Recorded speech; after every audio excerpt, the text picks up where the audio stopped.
Hello and welcome back to another edition of the Big East Rewind. I am your 7-foot host from New. I don't even know where I'm from, Oh, Sonny. look From at you. You were going to Nova. say Syracuse, weren't you? I almost said Syracuse. You were going to say, I because didn't want to, almost. You know what? You're throwing me off with the hat, pal. That's yeah, it. because our guest was Anyway, actually I'm from Villanova. We know that, all right? And I'm Chuck Eversett and my partner, my host. And today, you're my shooting guard, Sonny, not my point guard, because I got one of the best in the game here today. I'm Yes, sorry. we do. Yes, we We had to do. move you, much like when Pearl came to Syracuse, we had to move you to the 2. Yeah, if you Yeah. want to play, you got to play the 2. Sonny Sparrow, ladies and gentlemen. How are you, Sonny? What's going on? I'm great, man. We got basketball royalty, man. This is great. I'm Yeah, excited. really. I'm excited. And listen, he's a little bit younger than I am, but I remember him very well from Queens and being a Long Island guy. I heard all about him I was playing and stuff from when he was a kid in 7th grade. We'll talk to him about him. 7th grade, he was in Sports Illustrated as, people to watch or whatever that segment is called. Yeah. People to watch. Yep. Yep. So without any further ado, let's bring him in the room and we'll talk some real hoops. Our guest today, Sonny, was the first player to be named All City 4 times. He was a full-time Parade All-American, Gatorade High School Player of the Year, the #1 high school player in the country over some guy named Shaquille O'Neal, who knew, and he was the second pick from the Nets in the 1991 draft. He was an all-star in 94, 14-year pro. From Left Rack City in Queens, New York, Sonny, and New York City basketball legend, Kenny Anderson joins us. How are you, Kenny? I'm doing great, man. Thanks for having me on. It's a pleasure because you Big East, and Yeah, I got to ask you right off the bat, yeah. why didn't you go to the Big East with your New York background and all those guys, man? What happened? My mother. That's what happened. Really? I wanted to go to Syracuse. I wanted to follow after Pearl Washington. I'm a huge Pearl Washington fan. Rest in Yeah. peace. That was my guy. Everybody Yeah. knew that. And my mother, I went on a Syracuse visit by myself. I had a great time. My mother went to the Georgia Tech visit with me, and I didn't understand it, but when we came back on the plane, she was like, "You going to Georgia Tech?" That's Wow. it. Don't say nothing else. That Wow. was it. I'm gonna have to tell Coach Boeheim. How come you didn't get his mom Yeah, with him? yeah, That's yeah. the That key. was it. That was it, man. And I don't know if anything was given or whatever, but it was it. My mother wanted me to go to Georgia Tech, so I went to Georgia Tech. Wow. Bobby Cremins won her over, I guess. Yeah, but I wanted to go to Syracuse because that year we would have had Billy Owens. I think I would have played one more year with Derek Coleman. I Yep. was Oh, yeah. taking Sherman Douglas spot. That was it. And then was one or two Oh, guys leaving. So it, Right. it, yeah. it was a big time. I was That would have. sure we was gonna win. But when I went to Georgia Tech, I wasn't sure until the first week of practice. I said we got some players here. Got some We might parts, can right? do some things. Yeah. Well, that would have been scary. You in an orange uniform up at the Dome, man. That would have Yeah, that been, would have been nuts. believe me, that would have been, especially then at the Garden for the Big East tournament, would have Oh been. man, yeah, that would have been awesome. He'd look Yeah. good in his hat, don't you think, Chuck? I think he would. I don't think anybody would look good in that hat, No, Sonny. I got to be honest with you. I think he could wear it well. Sonny just came from coaching third base today, Ken. He's a baseball guy and a basketball guy, so he Yeah, did double duty today. yeah. So let's kick this off. So Left Rack City, talk about what it was like growing up there. I mean, I know that's a tough neighborhood because we've heard all about it from playing it. We used to come from Long Island and go and play in the parks and stuff too. Not to the extent you guys did, but talk about growing up there. Growing up, it was a perfect location because everything was there. The Yeah. stores, pizzeria. I could walk across the street, go to Six Brothers Pizzeria. I lived in there for breakfast, before school, everything. It was the basketball court was right in the middle of the projects. It was just awesome. Kenny Smith lived across the building from me, and his brother was my mentor, Vincent Smith. Vinny, yeah. It was just a great just living there. Then I went to Malloy, which was, about 30 minutes. It was train ride, but it was good. In the winter it was brutal, but that's just New York. You gotta understand New York. And it was just awesome living in Left Rack. All the people, took care of me. Even the bad ones, even the bad guys took care of me, and I give them love. They looked out for me, my moms, my family. It was awesome. No, that's good. That's good. You need everybody, and I think when you're an athlete at the level that you were at, even Yeah, as a young kid, yeah, nobody wanted anything to happen to you because you're representing everybody once you come out and go wherever you're going to go. yeah. It You're was funny. everybody's guy, I got right? D. Smith came to visit. Jim Boeheim came to visit me. D. Smith got out the limo and all that. These guys were thinking about robbing him. And I was like, "No, what you doing, man?" Man, some of the guys downstairs was crazy. He came with Yeah. Phil Ford. He came with Phil Ford and D. Smith, and he was upstairs in my apartment in Left Rack City. It was a crazy story. But it was just that's my hood. That's it. That's it. So now you grew up playing in the parks, right? Is that where you learned how to play? Yeah, my fearlessness, my aggressiveness came from playing in the parks. Left Rack City, Hoffman Park, right off Queens Boulevard. Left Rack City, right in the middle. Rucker Park, in Manhattan. I played everywhere, man. I played in every borough. Queens, Brooklyn, Manhattan, Long Island. When I was coming up, and Yeah. it was just awesome playing in New York City, playing in all the parks. And that's where I got my name. That's where I got a name from. Then I went on to high school, but I was already, compared to the best when I was in the playgrounds. Right, right. So I saw the documentary, the Yeah, Point Guards, which was awesome, by the way. yeah, I mean, yeah, Sonny and I go back and forth. We kid around, him yeah, being a 6'5" point guard and I'm a big. We yeah, go back and forth about that all the time. But truth it be told, you really need good guard play if you want to win. I mean, especially now in today's game, right? yeah. You definitely need a quarterback out there on the floor that could direct. You need Yeah. some bigs that rebound and a shooter, but point guards is very important to have on your team where they can run the team. They're coach on the floor, and that's what you need. You came up in a time though, Ken. I mean, the guys that came out of the city that were guards were unbelievable. Just to name a couple, you mentioned Kenny. Yeah, Kenny Smith was awesome coming out. You had Pearl, you yeah, had Mark Jackson, you had Stefan. Was a little later than you, but you had yeah. Stefan Marbury, you had God Sham God, you had all these guys. Talk about those guys and playing with those guys. I mean, you had to get better. I'm going to the park in Long Island. You're playing against some guy that plays every other week, Yeah, and you guys are playing against the best in the country right in your backyard, right? and we didn't really have no guards when I was growing up, but I looked at the Mark Jackson, Pearl Washington, Yeah. Rod Strickland, And uh, Rod. Yep. Pearl, Mark, Rod Strickland. Then you have Boo Harvey, Yeah, uh, right. Kenny Hutchison. These are guys Much. before me.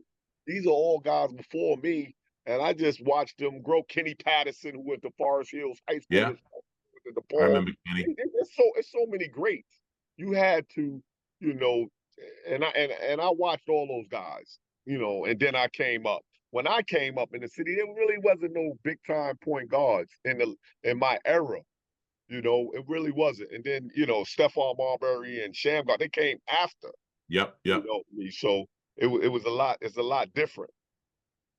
Yeah. So when you start playing with these guys, I mean, in the documentary they talked about the pressure of being a point guard, Yeah, and they talked about how you guys, when you played at the Rucker in particular, I never got the opportunity to do that. I wish I had yeah. because I, that's there. But you know what? It's not for the faint of heart, right? You better bring your game or you can go home because yeah, you know you got to come in and you got all those people they're hanging in the trees and on buildings and stuff to watch the big games. I guess that you talk about the pressure and how that helped you as you forwarded your career into the league. yeah. I get admit I never played. I played at each one, teach one in Rucker Park. I never Right. played in the Rucker Park, but each one, teach one was just as hard. When I was like 15, I took the Right. train up. I took the train there with my guys at 17 years old guys, 18, and I was like 14. And I would play. They would put me in the game, and I would do well when I was 14 years old. At each one, teach one. Right. That was at Rucker Park, the tournament up there. It was just awesome, and Yeah. I always played above my head, so that's what made me a little better than my average age guys. Because I Right. played against when I was 15, I played against 18-year-olds, 16, 17-year-olds that I had to compete against, and I did that. It was just it gave me, push me. Um, no calls on a 3-on-3, 4-on-4 with no calls. It was a little rough playing in the streets of New York in all the playgrounds. Then you Now, wound. Go ahead, Sonny. I got a couple questions, right? Yeah, First of all, why Archbishop Malloy? Why that school? because Kenny Smith went there, and I was a big fan of his. His brother mentored me, Right. and I remember getting in there. I had to pass a test to get in. I passed the test, and I tried out for varsity. So I made it, but the coach brought me in after practice. He said, "You will not start. You're a freshman, but we're gonna have you on this team. You will not start." And I was so happy I didn't even care because I made the varsity team as a freshman, and I used to come in only on the second quarter. So I only played 3 quarters my freshman year. Why? Why do you think he did that, Ken? He did it. He did it for discipline, and then that's how he ran his ball club, and I love him for it. I love him for it. He was the best coach ever in my life, and I think it was done for discipline and understanding the game, but not the game of playing, but the game of leadership. Yeah. And once he did it, it was just I started understanding it, and then after freshman year, sophomore, junior, I started running the team. I started having more say so with the team and how the team practice. We practice every day. Right. Sunday every day. If you was late, the door was you couldn't come into practice if you was late. It was just ran a certain way, and everybody understood it, and everybody got it. It's not so much basketball, but about life.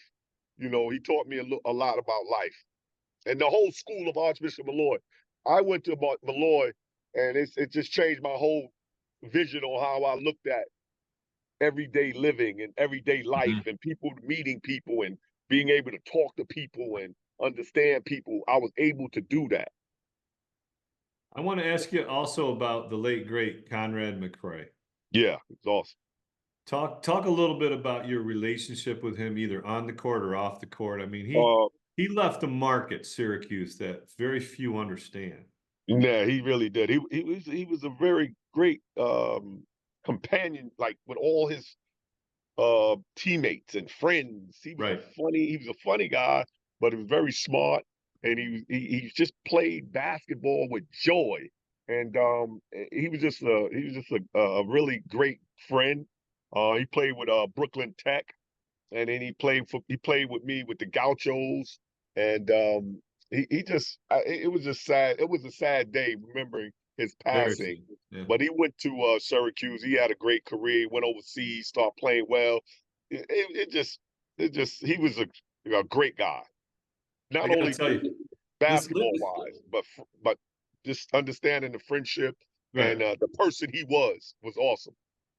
You want to hear how 3 points intersect? So Pearl they have the wake for Pearl. We're at the wake. I was there, Chuck was there, most of my teammates were there. I went home that night because I had to work the next day, and so I missed the funeral. So I'm sitting in the room, and the funeral is on the TV in my dental office. Wow, In my chair is Conrad's son, wow, God, Wow. and I didn't know. Like I'm talking to him, and I was like, he goes, "Yeah, my dad played at Syracuse." I said, "You're Conrad's son?" He's like, yeah. I go, and it was like eerie. It was one of those moments where it Yeah. was like nothing was said, and we just sat frozen for a second. And his dad, I have on the wall a signed poster of that crew. Wow. It was You awesome. know, I was like, this is too much. Like Yeah. one of those Yeah, surreal moments. But yeah, yeah, Conrad definitely. left a real mark at Syracuse. They have a memorial scholarship in his name I'm glad. and some things. And he wasn't like the scorer, but like you said, No, he had these relationships with people that went way beyond basketball. way beyond. Yeah. Yep. Yep.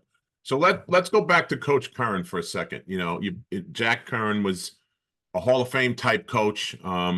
You know, one of the best high school coaches probably ever. What was your relationship like with him, Kenny? I mean, as a player, and then afterwards, when now you're playing on a high level and going back and working with those guys. I, I take a lot of things he taught me to my team. You know, being on time, very important. Coming to work out, coming to practice, listening and to instructions and just simple stuff. But if you do it as a whole, it becomes second nature to you. It Yeah. came second nature to our ball club, and he was just a great man, man. He, you know, I would for 4 years I played for him, and for 7:30 in the morning to 9 at night for 4 years. I was at Malloy High School because I had to do all my schoolwork in the library, and then I get my tutoring whatever I needed to pass the class, a tutor in the library, and then we would have practice at 4, and then I would go home and wake up and do it again because my Wow. neighborhood was so rough. It was just, you know, I had to have everything done before I went home. So then I went to sleep and woke up and did it again and again, you know, for 4 years. Did So he that make was just my plan. you grow up faster? Yes, he did. He did. He did. He did. And he's special human being. And I get a little shook up talking about him. Yeah. I I can feel get it. it. I get a little shook up, man, all the time. I get it, man. I totally get that. I You can know, feel and it. that's what it's like when you have that type of relationship with your coach. You know, I was Yeah, fortunate enough to play for Coach Massimino. I yeah, get the same way. So don't feel yeah, bad about that at all. I yeah. get that same way when we start talking about him. So believe me, Because I don't. know, Cause I know how you honestly, feel. I have the talent and everything, but I don't know. I don't know if I would have made it if I wouldn't have went to Malloy. I don't know that. I Right. would have had so many trips and trades down the road to get it, but I stayed at Malloy. I did my schoolwork, and I was pushed. I was pushed Yeah. to be a better person, not just a basketball player. Who were And some of the guys you played with on your teams at Malloy? Ralph James went to Harvard. You know, he's a Yeah. good friend of mine. Ralph James. Robert Rodin went to St. John's. Ah, yeah, I remember him. Yep. John Dunn, he's a Fairfield coach now. He played for me at the guard. John McClain, Greg Tracy. I didn't. These guys are just great people. They was great high school players, but not great college ball players. But they were great people. So now you're all city 4 years in a row at Yeah, Archbishop Malloy, right? yeah, And you're getting all the attention, all the accolades. yeah.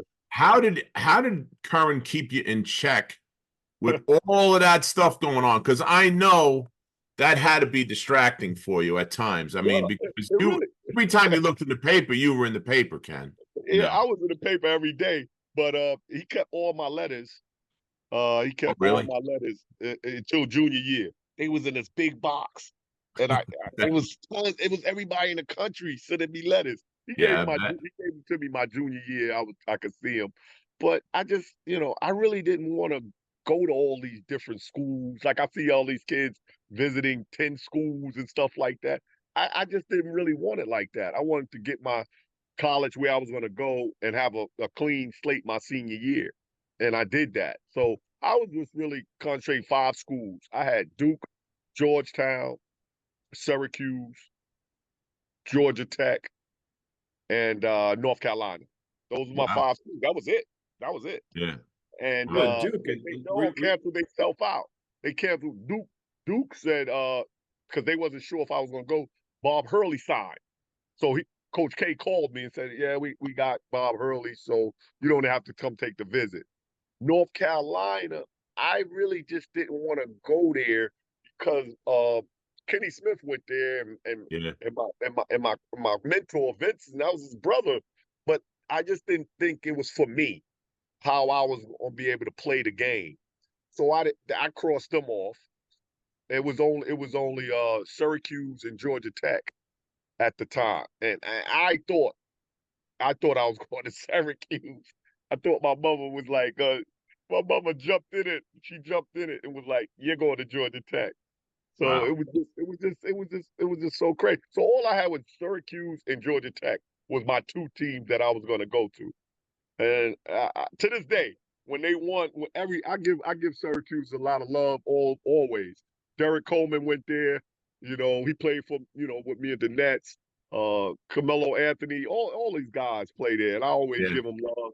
When they won the championship, Carmelo Yeah. Anthony, it's sort of like I watched it. I was like, wow, I was happy for them. But it was one of those things. I say it now. I really wanted to go to Syracuse, but I went to Georgia Tech and did just as well Yeah. at Yeah. You Georgia did Tech. okay. It worked out, Ken. It Yeah. worked out. It Number worked two Worked in the out. out. draft. I think you did good. Yeah. Not Yeah, bad. Not bad. yeah, So I got to ask you, Mr. Chibbs, yeah. See, where's that from? Mr. Chibbs is my documentary. That's the name of it. But Chibbs, Chibbs. Everybody in the neighborhood called me Chibbs. My mother named me that. When I was 4 days old, the doctor brought me in. So her mouth was full. She said cheeks, Chibbs, and that was it. It wasn't Mr. Chibbs or anything. It was just Chibbs. So she named me that, and I never knew my name was Kenneth until first grade. And so she registered me. She's like, "Boy," I said, "I thought my name was Chibbs. What's Kenneth?" She's like, "Boy, that's your name." And that's when I realized Kenneth was my real name. I thought Chibbs was my name. So everybody in the neighborhood, everywhere, if you know me, you call me Chibbs. So wow. yeah, Well, that answers my next question. When you were playing ball, it was always Chibbs. It wasn't Kenny. it wasn't Kenny. No, that was my school name when I went to school. But it was interesting. That's wild, man. That's wild. So you talked a little bit about the recruiting process. Yeah, Listen, at the level that Sonny and I played, we yeah, got letters and people yeah. came, but it had to be, I mean, you had to have some kind of rules and stuff for, you couldn't have every single coach that was wanting Kenny Anderson to come to their school, show up at your door or at school. Well, everybody, Coach Karen, he ran a tight shift, man. He ran a tight shift, but everybody would come up to the school, and then I would tell, certain teams, certain school. I would talk to him first about certain schools I was interested in. Everybody would call him. The phone calls was crazy. I bet. And then I told him what schools, and Coach Crimmins from Georgia Tech. He was at me. He was after school every day. He was watching me play every day. Jim Boeheim was there a lot too. Those two programs. That's what I saw. That's what I wanted. Right. Right. Well, that's great that you were able to do that. And like we said, it worked out pretty good, Kenny. I mean, Yeah, they it did. can't complain about that, right? Well, Bobby Kremis did a nice job recruiting, right? Like some of the Oh players yeah, that he brought in were really yeah, good, and he really had good. That was like God. That was God. You for a minute it was Mark Price before Mark Price. I was after Mark Price. So Yeah. Mark Price, Kenny Anderson, Travis Best is my guy. He don't get talked enough about at Yeah, Georgia he was Tech. good. He had a good career. And then there was another guard, and then Stephon Marbury came. right. Yeah. I forgot Stephon Marbury was like fourth with Drew Barry played in the backcourt with Stephon. Right. So it's awesome. But it was different. Different eras of basketball. Period. They had a good squad. My last college game was against those guys with John Sally and Bruce Oh yeah, Dalrymple and yeah. Mark Price, That was my last game was against Mark Oh, Price. is that Oh right? wow. Yeah. Yeah, How we about lost that? There you go. in Atlanta. Mark sent y'all home crying, huh? Yeah. Yeah, pretty much. We win the national championship the year before we went to the second Yeah, round, yeah, and then That was that at LSU, Oh, so okay. Wow. yeah. Yep. Dwayne Farrell, I think, was a Yeah. Yeah, freshman. he was He good was a too. freshman, of the right? year, too. He was a freshman. Dwayne Farrell, yeah, he was Yeah, really he was good. awesome. He was awesome. And John So Sally. talk about Lethal Weapon 3, Ken. I mean, Oh, yeah. guys, though you three guys made some run, your Yeah. first year, right? Yeah, it was awesome, man. Lethal Weapon 3 with myself, Brian Oliver, Dennis Scott, yeah. Dennis Scott was shooting the lights out of it. He could post you up, but he shot the ball extremely well. Brian Oliver was a two guard, just a strong two guard, rebounding, shooting short layups, going to the back, everything. And then the point guard, I was setting those guys up. Then we had Malcolm Mackey from Chattanooga, who was pretty tough. Carl Brown, a defender. Johnny McNeil. We had a good team, and we really came together at the right time. Played extremely well together. Talk about that season for a minute, Kenny, because you guys went through the tournament and it wasn't exactly easy. I mean, you got No. buzzer beaters, you had all kinds of stuff go on. Yeah. So talk And like I about said, from the ACC tournament, like take us through that, and then into the NCAA. ACC tournament, we played Duke. But we played Duke. We had to beat Duke for the second time that year. We beat them. I believe we beat NC State first, Duke, and then we had to play Virginia in the championship, and we beat them. It was a hard fought. Our whole season, we lost 6 games. We was 28-6 Yeah, that year, and we played extremely well in the ACC tournament. We won the ACC tournament. I remember we were seeded 4th. I thought we should have been lower, but we was yeah, fourth seed, and we beat Mr. Jennings. The first round. I don't know, East Tennessee State. yep. We beat them. That was our biggest win. We beat them by about, I don't know, 12 or 14, and then after that we played Shaq and them LSU. We beat LSU, and then we moved on and we beat Steve Smith and them in the Sweet 16. Sweet Then we 16, beat, yeah. then we beat Is that the Minnesota. game? Is that the game that you hit the shot late to put it in overtime? Yeah, Against yeah, that's what everybody say. That I shot it late, but the buzzer went off a little late. I don't know, but I'll just take the win. Listen, you take the W when you can, Yeah, Listen, I get that's it. what I just took it. And then Dennis No won the instant game. replay. You got to go by the referee. The referee said it's Yep. good. Dennis won the game in overtime. We played overtime. Right. He won the game. Dennis did, yeah. Yeah, he played great. But we had a great team that year. And we had a great team. Us 3. And then the other, we scored like 20 points or more, all 3 of us. And then the other guys didn't care. They just wanted to rebound and defend. And if they scored, they scored. They just didn't care. They was good. They was great teammates. And that's just what it's about. That's how you win ball games.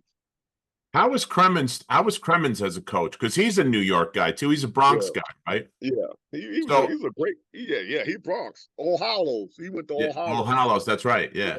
He was a great guy, great coach. He started getting confidence in me. We went 10-0 in the beginning of the year. Then he started giving me more confidence. Started running the team more. He was more relaxed, but Yeah. he was a little tense. He was a good coach, though. Great coach. Yeah, he's one of those guys that you see at charity events when they bring the coaches back. He gets up and Yeah. speaks. He kills the room. Everybody's dying laughing. He's Yeah. He's a that's great how coach, I great don't guy. know him as a basketball coach as much as I Yeah. know him as on that circuit. All But coaches got serious sides to them. You know that. oh yeah, but believe me, Sonny and I both know that. From the guys that we played with. He has a quote when you signed to go to Georgia Tech, and the article talks a little bit about Syracuse and talks about going to Georgia Tech. And Bobby Cremens' quote was something to the effect, "I'm not sure there's any way that he won't be able to start at Georgia Tech." It was, Yeah. it was like, A little really? reverse Player of the year? psychology, What do you Sonny. think? Yeah. That's not a stretch. It's not a stretch, no. Yeah.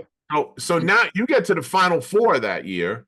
Yeah. And you run up against the buzzsaw. That was the UNLV, Duke, and Arkansas were in the Final Four with you guys. And you that was the year that they really destroyed Duke, right? That was before they beat them by 30. But in the final. We lost about 8 points. Larry Johnson's fouled out. We was up by halftime by like 7, 8 points.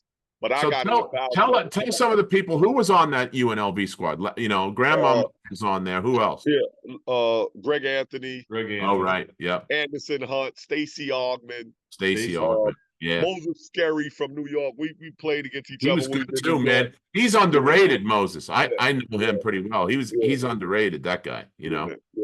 But they was tough. They got a great team. Yeah, they did. One of the Rebels. Talk just turned them. Yeah, they lived up to that name for sure, right, Sonny? I mean, they Yeah. just Well, Talk that's the turned those best guys college loose, and it name. was up. That was You the better be in most shape when you play those guys. That's for sure. You know. No, definitely, you had to be in shape. Okay, so now you get in, you have another year at Tech, and then you decide what went into your decision about leaving early and going into the league. I really wanted to go my junior year. I really wasn't in no rush. But Coach Crimmins, I guess, for recruiting and things like that, Travis Best was on his way to Georgia Tech. And so I decided to come out. He said, "You're gonna go." I was gonna go 1, 2, or 3. He did his research. He was like, "You're going 1, 2, or 3, so you might as well come out."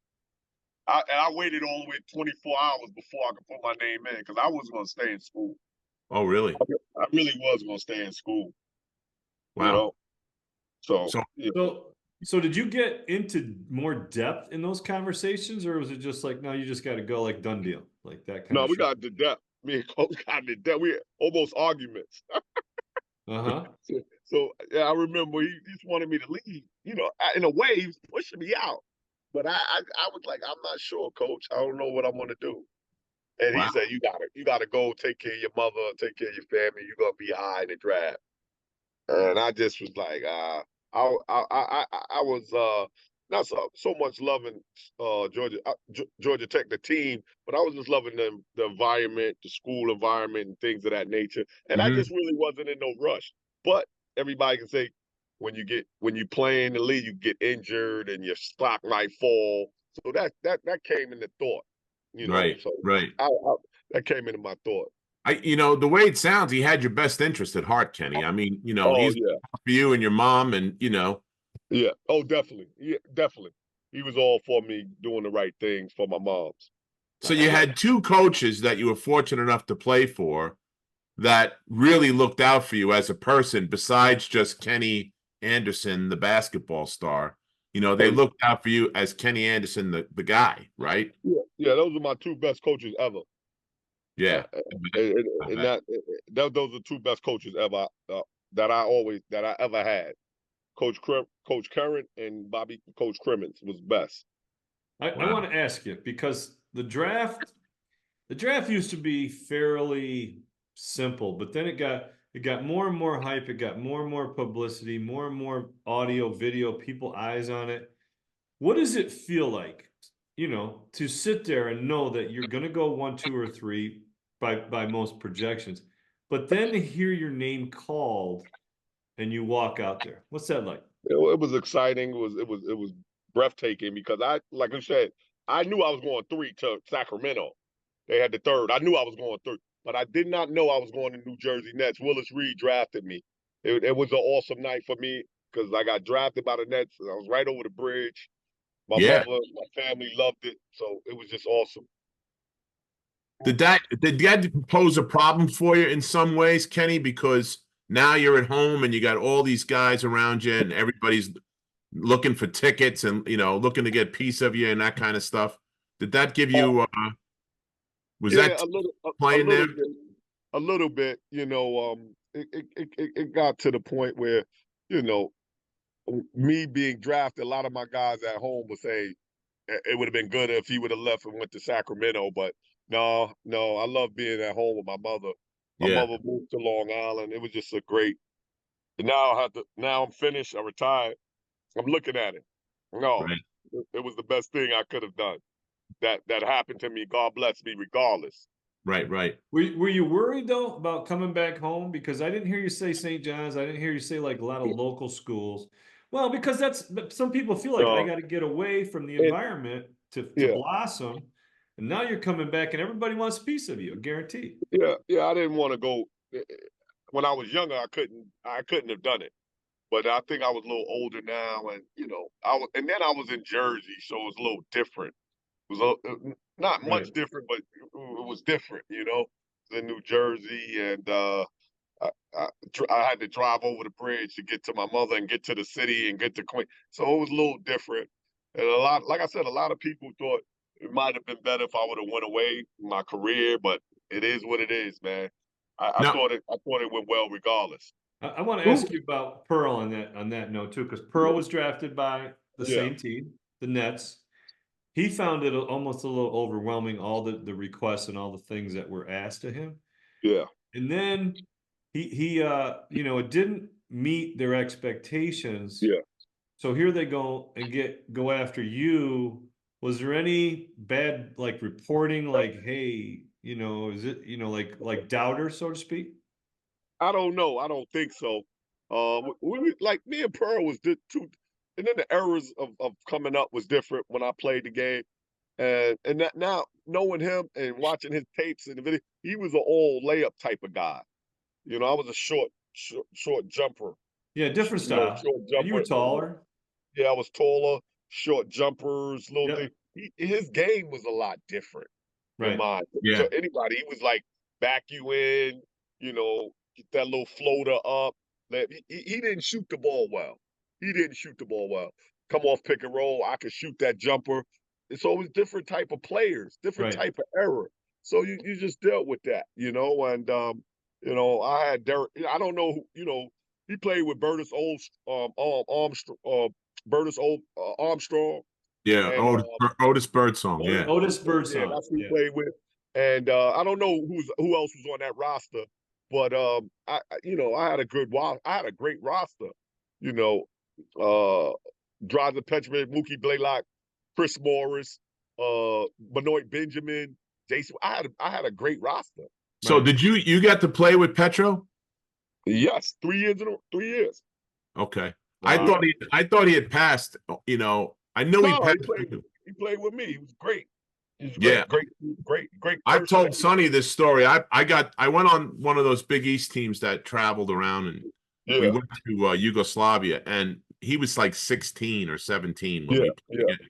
And So he he was a dropped rock like star. 65 on the Big East Defensive Player of the Year, with no 3-point line. He was Yeah, like the European Pete Maravich. That's what he yeah, he reminded was. He me of. put it up. He put it Oh up. He had a boy, great career here in New Jersey. Yep. it was unbelievable. Yeah. So, and then where did you go from there? Because you went to you played in 14 years. You played for 9 different teams, Yeah. But which is you must have been a professional at moving, Ken. I mean, no, because not really. But the 3 teams that I give the most love to is the 3 teams I played for the most: New Jersey Nets, Boston Celtics, and Portland Trailblazers. right, I got minutes, and I was able to play. With those teams.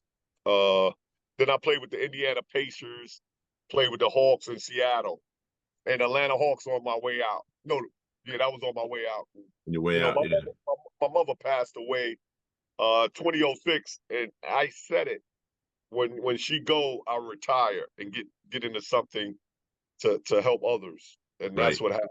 That's what happened. I retired 2006. I retired from the game of basketball. Give Now, us a Ken, couple of good NBA stories from your time in the league, Ken. I know. Either on the court or off. I can't talk about them.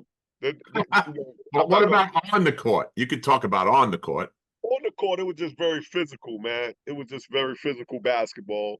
It was 90. It was 90s basketball. Now these guys shoot the three. The lanes are wide open. They're more talented. I believe they're more talented than us, but they're not as physical.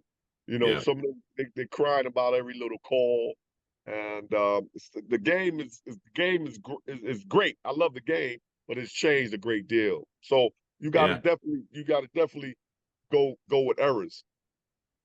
now when yeah. you got drafted, and now you got to be a businessman, right? Yeah, yeah, Did you talked about Kenny Smith's brother was your mentor? Did yeah. they help guide you or give you some guidance in terms of, okay, here's an agent, here's some things to do? They Yeah. kind of help you run your own business now? A little bit, and that's where I'm learning late, how to be a businessman. Certain people pick it up early, some pick it up late. I pick it up late, and I was able to maintain, and then I got a lot of money in my contract, so I was able to, maintain. And now I'm getting back into, you know, business, business, far as keeping my money and doing certain things of that nature to raise my family. So, you Gotcha. got to learn, you got to live and learn. And I'm learning it late, but I got it. That's good. Thank God. Thank God. Well, I think because sometimes it can be overwhelming. You're Yes. what, 20 years old, I was 21. I was 20 and I was the youngest guy in the league. And I Yeah. just wanted to have fun. But eventually, the fun wears off. You got to be able to take care of yourself, take care of your family. Yeah. Was that the hardest part about going from college to pros, was Yeah. being able to take care of yourself health wise, as far as, nutrition and Yeah. all the stuff that you need to do, and the strictness that you have to have on, all those things? Yeah, I think the discipline and being strict, I had it, but sometimes you get away from it. When you Yeah. when it presents itself, you just be like, wow, you just want to do something different. And I did a lot of different things, and some hurt, some didn't. But that's what I did. And I didn't listen. When I got in the lead, I didn't listen to my mentor, fully. But Yeah. I should have, and we talk about this to this day. But now I'm listening, and I was like a sponge growing up. I was like a sponge, but once I made it in the NBA, it was just a little different lifestyle. Yeah. So What was your favorite city to play in? I like Madison Square Garden and the Boston Garden. I played Yeah. for the Celtics for 5 years, so it was awesome playing in Boston. And I always wanted to go back and play in the Garden, so I played in the Garden. It was awesome. And the Lakers, the Forum. We used to play. I love playing in the Forum.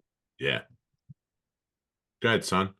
No, I was going to ask you, like with some of these things, and now you're there and you're coaching stuff. Yeah. Did they, with Kremens and with your high school coach, did they reach out and give you some guidance in some of those kind of things you're talking about? Oh, my high school coach did, but you're grown. I'm grown. You gonna listen or not? I'm not gonna listen to all this stuff like I Gotcha. did before. Right. But it's you live and learn. You live and Right. learn. I'm so glad I was able to catch myself, early and being able to raise my family and to do the things I, capable of doing. It's just awesome. You know, When did you get into coaching? Talk about that a little bit. I got into coaching 5 years out at Fish University. It was awesome. The HBCU in Nashville, Tennessee. Yep. I coached there for 5 years and I just resigned. So, but I don't have nothing negative to say, nothing bad to say about the school. My daughter graduated from there last year. Now she works for Johnson and Johnson. So it just was an awesome learning experience for me. And I love coaching these young men that I was coaching. It was awesome. Are you looking to get back in the coaching game, or are you looking to do something else now? Yeah, I don't know. I know my wife would like me with my health and everything. I don't like to Yeah. talk about it, but I had a stroke about Yeah. 5 years ago. Yep. She didn't really want me to coach it. She wanted me to relax. But it just happened. So I gotta see. It's the summertime. It's going into off season. So I Yeah. don't know, man. I'm just gotta see. See how it is. It's hard, Kenny, when it's in your blood like that, like it is Yeah. for us. And we all played. Believe me, Trust if I me. went out and go coach right now, I would too. Yeah. September, October rolls around. You get Yeah. that feeling. You want to hear that ball bounce? Yeah. Yeah. I used to I have my guys scheduled. I used to get up 4:15 in the morning. We practice from 5 in the morning to 7:15 in the morning. Then they go to class. So that Wow. was my routine. So these guys, it's hard to break. I was telling my wife, but it is what it is. It is what it is. I gotta figure it out. Do you get back to the old neighborhood at all to watch those guys play at Malloy? Or And I went to the Final Four at Malloy. The coach McCleary coaches at Malloy now. Yep. He had a lot of the alum come back there for the Final Four, and so I go back once in a while, to the school. Now my school is girls and boys.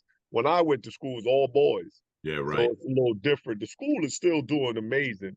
It's one of the top schools in the country, Archbishop Malloy. It's just a great school, and you know, Talk about your the documentary that you got going on. oh, I've had it. It's been out for 5 years. The Yep. Mr. Chips documentary. We won some awards. Jill Campbell was my director of it, Yep. and we did some amazing things with it. And some of the things, the things that I said on it, I don't want to talk about it now. I want y'all to go watch it for all the people out there that's seeing this. So, but Jill Campbell did a hell of a job directing it. Some of the things I wouldn't have said on it, but my mother was gone. Right. She was gone. So it was very you should watch Mr. Chibbs, the Kenny Anderson story doc. It's one of the best docs out there. And it was awesome. I got a great time filming it. And then you'll understand me a little bit. Tell people where they can get that, where they can watch that, Ken. Prime Video. Oh, Prime. Yeah. Prime Video and Peacock. Okay. Okay. Peacock. Peacock, Prime it's Video in too. and Peacock. I'm sorry, Peacock. Yeah. And Yeah, Prime Peacock. Video. Yep. Okay. Amazon Prime. Excuse me. Amazon Prime, Peacock. And Peacock, man. It's a great documentary. It's streaming now. Yep, you should check it out, man. It'd be I will. awesome. I will. And maybe we'll have you back and we'll talk about that. Yeah, definitely. So, Ken, we're up against it. I just want to say thank you so much for coming on. I know it was late notice when Daryl reached out for you, and you Yeah. jumped right in.